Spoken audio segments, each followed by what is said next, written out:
choosing an HTVRont heat press, but you have no idea which one to get.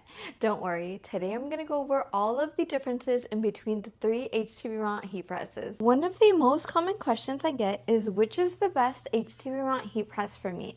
And the thing is, it honestly varies. There really isn't a one-size-fits-all heat press, and it's honestly going to depend on the types of projects you make or the types of projects you want to sell. Let's start with the HTVRont Auto Heat Press one. This was their first auto heat press, and it comes with a 15 by 15 plate. This is perfect for making t-shirt, tote bags, almost all of the beginner friendly projects. So here on the screen we can actually adjust our temperature. So depending on what kind of project you're making, you can adjust the time as so, and as well as the time. The biggest downside about the AutoPress one is that it doesn't have adjustable pressure, and that is kind of hard when it comes to DTF projects as well as sublimation projects, because when it comes to those projects you need very specific pressure in order to get really good results. That being said though, if you're working with projects like HTV or HTV transfers, they still work pretty well because they don't need as much pressure. Since we're doing an HTV transfer, let's go ahead and change it to 305 or 15 seconds. Also, one more downside about the AutoPress one is that this plate doesn't come all the way out. So sometimes I find myself burning myself here on the edge, and I'll show you a comparison with the HTV AutoPress 2 so that you can see how far out this actually comes out. Actually, since it's such a small transfer, let's just do a small pouch. So these are HTV transfers, and HTV transfers don't require as much pressure as DTF transfers do. Once our heat press has reached the temperature, it's actually going to turn green to let us know it's good. So let's go ahead and just make sure we do not press the zipper. And I'm going to go ahead and close it. And once we're ready, we'll just hit the green button and it's going to auto close for us. And once the time hits 0, it's going to auto open for us as well. Now we can just pull it out and we can see if that pressed well. So you see how it doesn't have enough pressure. So one of the ways we can go around the fact that it doesn't have adjustable pressure is by either pressing it twice. Okay, let's see if that second press gave it enough pressure, and it didn't. So the next hack is to use another pillow. So here is my Cricut heat press pillow, and I'm just going to place it here. It's kind of big. And then we will add in our pouch, and then we'll press it one more time. So this is the only downside, is that sometimes you don't get enough pressure with the AutoPress one. But again, we can just go around it by using a pillow.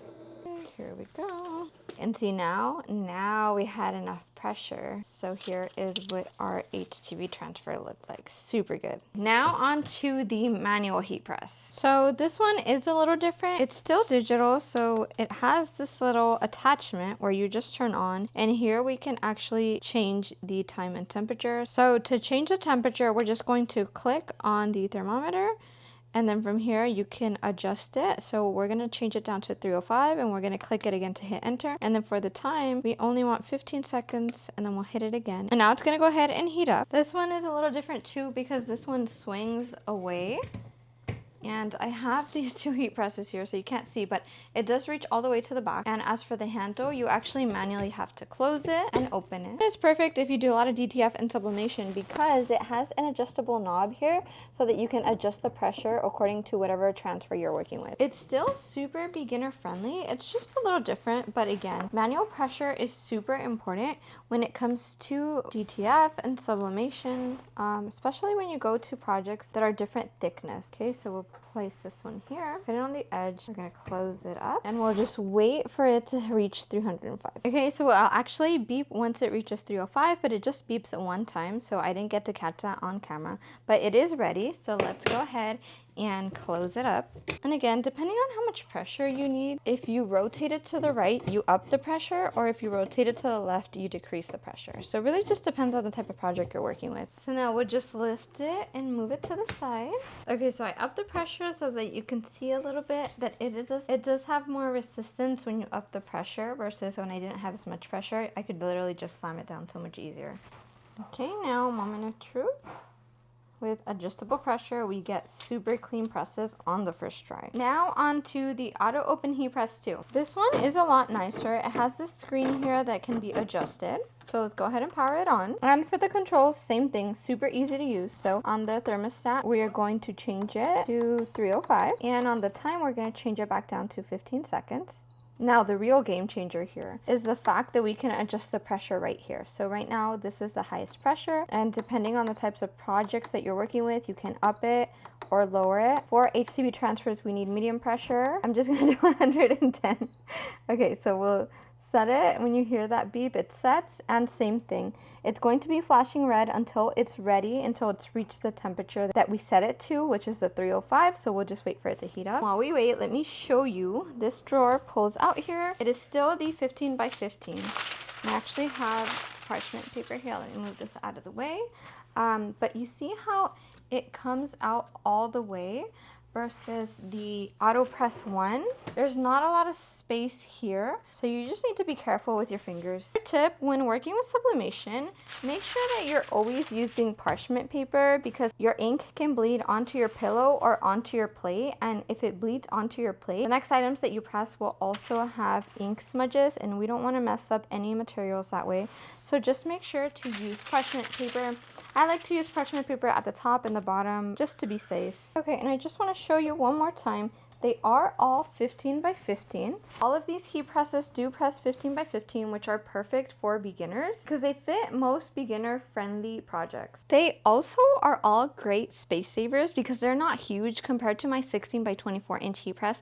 That thing is huge and takes up so much space. This usually can fit on any tabletop in my craft room. The other thing to keep in mind is the amount of energy that these heat presses actually pull. So I don't know if you can see, but my light kind of flickers every now and then because I'm not using the correct plug.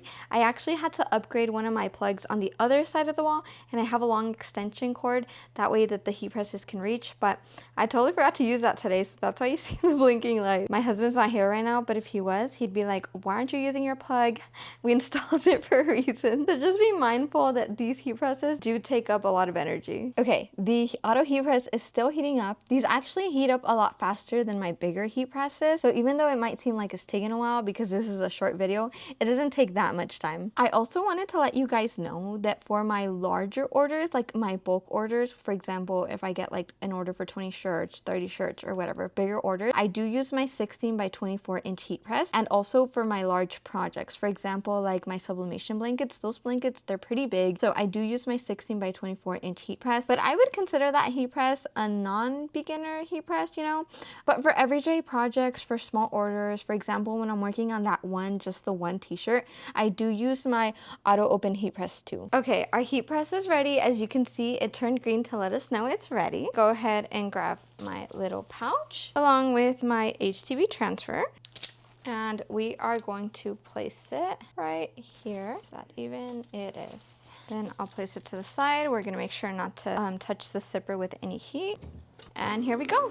So overall, I love my HTVRont Auto Heat Press 2. It's currently one of my favorites. It's my favorite out of the other two, but again, depending on what types of projects you're going to be working on, one of the other two might be the best fit for your shop. But overall, these are amazing heat press, especially if you're just getting started, and especially if you haven't figured out your niche, you haven't figured out what you want to sell. It is a great beginner-friendly heat press. So that wraps our HTVRont heat press comparison video. I hope I was able to answer all of your questions, and I hope you feel confident picking the heat press that's going to be the best for your small business, for your crafting needs. If you're ready to check out on an HTVRont heat press, I will have a coupon code linked in the description. That way you can save some money. And here is the end result of our cute little pouch. If you guys have any more questions on any of these heat presses or in heat presses in general, feel free to leave all of your questions in the comments and I'll be sure to get to them. Thank you guys so much for watching, and if you enjoyed this video, make sure to like and subscribe for more crafting videos.